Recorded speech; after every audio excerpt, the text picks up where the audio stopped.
this is Paul from PowerChalk. I'm here with Coach George from the AESFA. We're going to show you a couple of videos on doing an in-step drive, hitting a dead ball. So first of all, what we're going to show you in slow motion is George doing the in-step drive.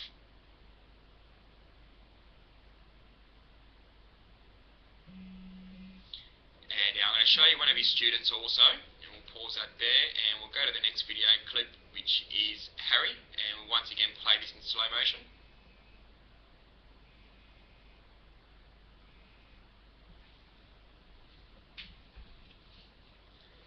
And we'll end it there. Now what we're going to do is show one of the features of PowerChalk, which is what we call split screen, where you can do a side-by-side comparison to any other athlete, and we're going to do one here between George and Harry. So this is the two of them, first of all, leading up to the ball.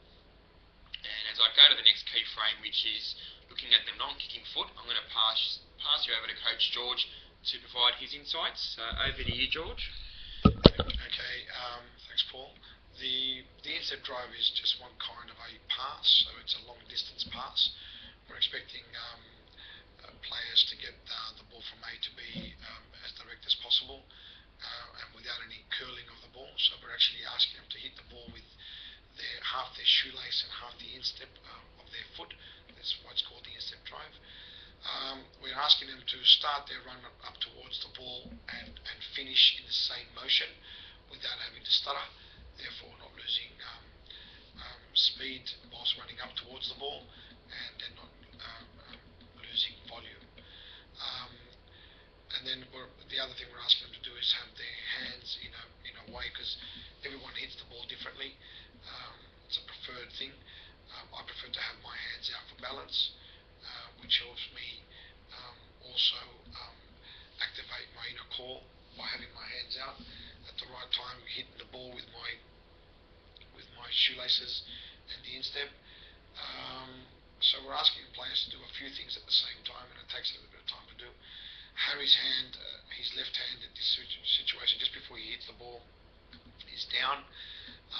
We're asking his whole body to be over the ball and knee over the ball of the kicking foot.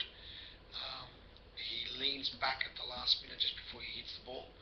His non-kicking foot is pretty good. It's close to the ball, and it's facing the direction that he wants the ball to go, which is pretty good like that. In mine's a little bit closer than his and more equal with the ball. So my non-kicking foot toes are in front and close to the ball as possible. We're asking Harry to do the same. As we just go and strike the ball, just before we strike the ball, we want our body still over the ball so that we can get enough power behind the ball. Harry leans back, and then his toes of the kicking foot are slowly starting to face up. Therefore, he's going to slice the ball. Where I don't, and I'm hitting the ball right in the middle of the ball, Harry's going to be hitting it towards the outside a little bit because he's faced his toes up. Fantastic. We're just going to go and look at the follow-through now as well. So this is one of the last key frames.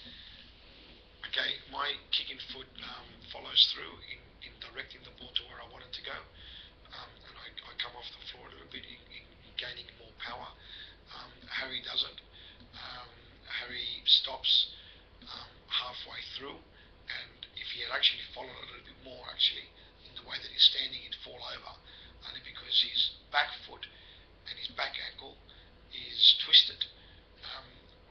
But if his actual back foot was like mine, and in facing the way that we wanted the ball to go, he could actually lean over the ball and not fall over. Fantastic. Thanks very much, Coach George. We're just going to show you the finish there as the two finish off. So thanks very much for your time and your insights. We look forward to doing some more chalk talks with you in the future. Thank you.